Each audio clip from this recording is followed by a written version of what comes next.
Hello and welcome to Roaming Norway. This is my Tesla Model 3 Highland. Tesla Model 3 rear-wheel drive 2024, made in China. Made at the Giga Shanghai factory.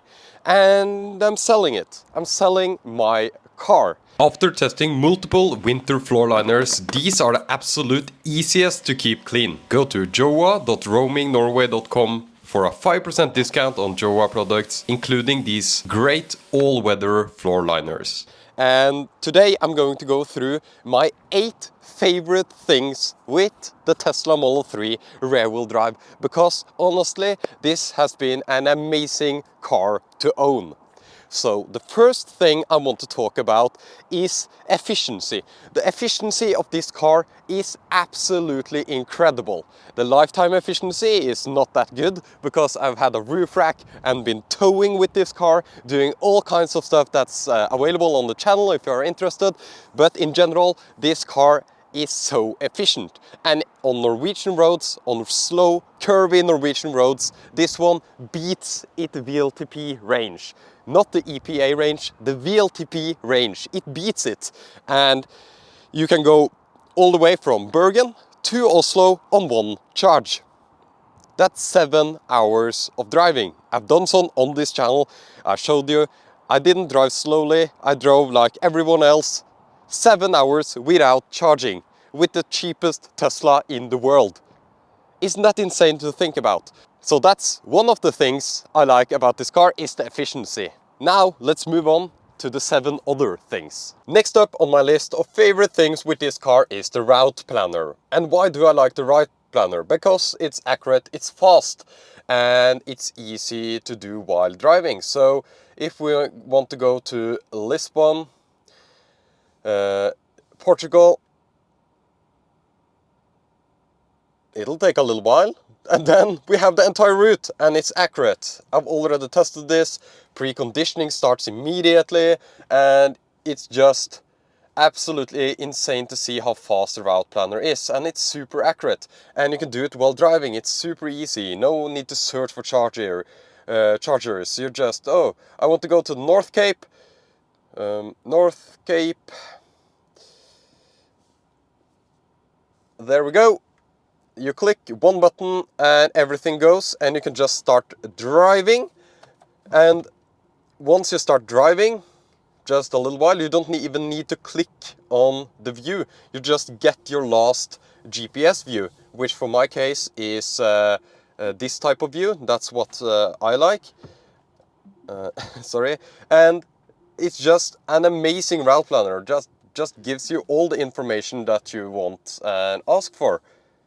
It gives you the arrival time, you can set the arrival state of charge. It gives you every bit of information that's important for your trip. It even gives you the weather, and yeah, you can see all the charging stops there. 13 minutes, 26 minutes, 39 minutes, that's pretty insane. 33, 37, 28, 19, 24, 23, 21, 21, 21. So pretty okay charging stops. I would say most people want to stop for like 24, 31 minutes, especially when driving in Norway like this, because you have so many hours between each of the chargers. But in other countries, these charging stops might be a little bit too long.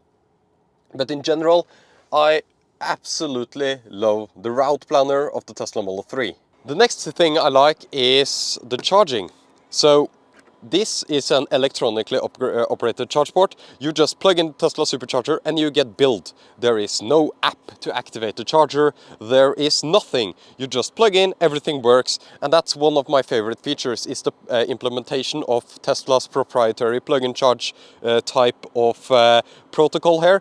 A lot of other automakers have plug-in charge actually available, but not on an extensive network. It's always just, oh, Ionity has plug-in charge, and you are plug-in charged there, and you have to choose the different networks. With Tesla, I can go to every Tesla Supercharger, plug in, get billed, and it's also always significantly cheaper than the other chargers. So I don't need to think, I just plug in and it works. And then that's one of my favorite things with this Tesla Model 3, and any Tesla really. It's one of my favorite features of Tesla. And this charge port also is pretty great. You would think it's kind of flimsy, and I thought so as well, but this one is the least troublesome charge port I have ever encountered on any electric vehicle, even compared to manual ones. Next up is comfort. Yes, comfort. In a Tesla, is that possible? Maybe. I just absolutely love the comfort of this car. For me, it's perfect. The seats feel nice, and I have all the amenities I need to feel comfortable in the car. And the suspension itself is so much better than earlier in terms of comfort. A little bit less sporty, but I think this is the perfect middle ground for this type of car, and absolutely unbeatable for the price, this type of suspension. I think it feels great both on the motorway, both on bumpy roads and curvy roads. It feels great to drive, and it's compliant. You can place the car wherever you want, and at the same time not have any back pain when you're finished with the trip. And this goes for the seats as well. They hold me well, they feel nice, they're a little bit less plush than before, but they hold me better. They work really great for me. I know some people complained about the seats in the new Model 3, but honestly, to me, this is one of the best seats in the automotive business. They fit me so perfectly nice, and they are so great. Next up is Autopilot. Autopilot is an amazing driver assistance system because it works for me off highways. I don't care about driver assistance systems that just work on the highway. They need to work on normal roads. Yes, there are issues. Yes, there are some phantom braking from time to time, but in general, I can trust the system, and I have full confidence that it will hold me inside the lanes. It has smooth operation, even if you are going from a standstill or if you're going at motorway speed, doesn't matter. I love Autopilot. And best of all, it's included in the base price. There is no extra charge. I think fully self-driving and enhanced Autopilot doesn't make sense for me in Europe, but Autopilot, having that included, is just an insane value when other automakers make you pay thousands of euros for this kind of lane centering functionality. I do wish automatic lane changes were a part of the Autopilot pack. I think it's time to do that for Tesla now. But aside from that, I use Autopilot every time I drive my Tesla. I absolutely love Autopilot, and it's one of my favorite features with this Tesla. Next up is something very specific to this car, and that's ventilated seats. Having ventilated seats in the summer, even in cold Norway, is an amazing feature, and it's included in the base standard cheapest Tesla in the world. And that's very nice to see. And one of the my favorite features with this car is actually the ventilated seats when it's warm outside. It's so nice to just sit in the car and be cool and be nice. It's a very nice comfort feature, and I'm very glad it's standard and not an upcharge. It's just included on this base cheap Tesla, the cheapest Tesla in the world, like I've said many times. You could probably put in the argument that the most fun Tesla to drive is not the all-wheel drive, but it's the rear-wheel drive. It's this one, or the performance, of course. The performance is insane. But this Tesla Model 3 rear-wheel drive, it feels amazing to drive, honestly. Just the Tesla drivetrain that I've talked about so many times that I really like. The drive pedal tuning, the ability to go from directly from drive to reverse, especially with the stalks that I've installed now, which actually was a major gripe of this car, is not having a gear stalk to do this kind of smooth shifts directly between drive and reverse. And the drivetrain just feels perfectly tuned, and that's what everybody says about Tesla, of course. But aside from that, the acceleration is pretty good. When you press the brake pedal, it reacts immediately, even though this is the slowest Tesla Model 3 ever made.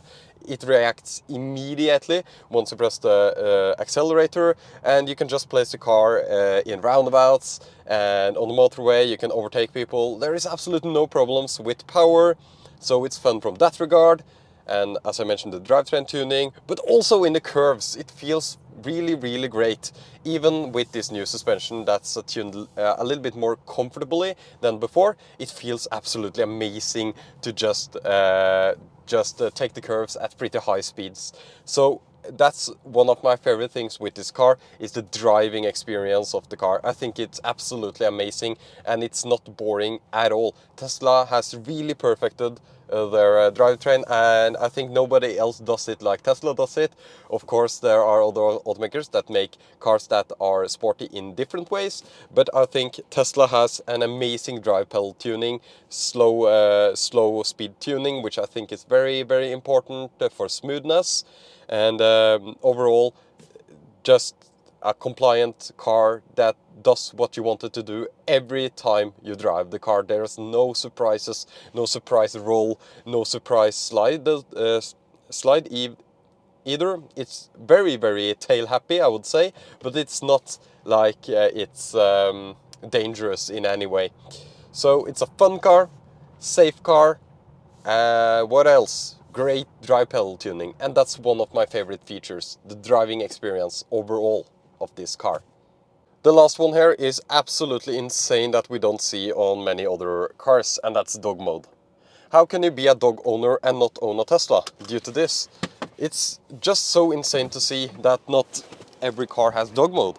So I activate dog mode, and you can see inside the screen there, if we just do a little bit like this, you can see that my driver will be back soon, and everybody knows that the temperature is okay inside the car, and my dog can be happy inside the car while I'm, I don't know, shopping. It doesn't need to be long, but to know that my dog is safe and that there are emergency notifications in the Tesla app if anything goes wrong.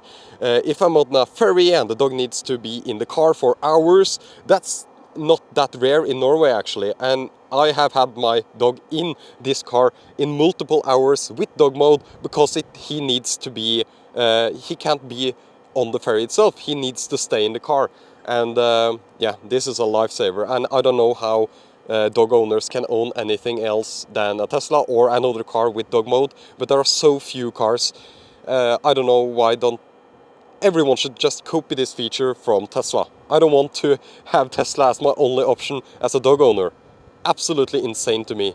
8 things that I love about my Tesla Model 3, and you already know that I'm selling it, and that's just to move on to another car. I'm not necessarily I do actually love this car. I think the battery charging could be a little bit better and stuff like that. I'll make a whole nother video about things I don't like about this car, so subscribe for that. Anyways, you know why I'm selling. I already made some videos about this car and why I am selling after half a year, and it's basically, just to summarize it in this video as well, is that I want to move on to another car to make more content with another car, because I think I've covered this car very, very well.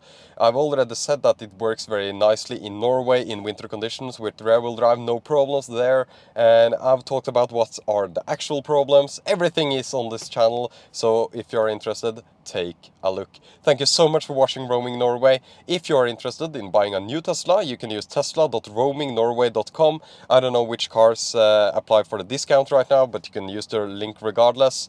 It's important to use someone's link, so if you don't use my link, you need to use someone else's link. Thank you so much for watching Roaming Norway, and I'll talk to you very, very soon.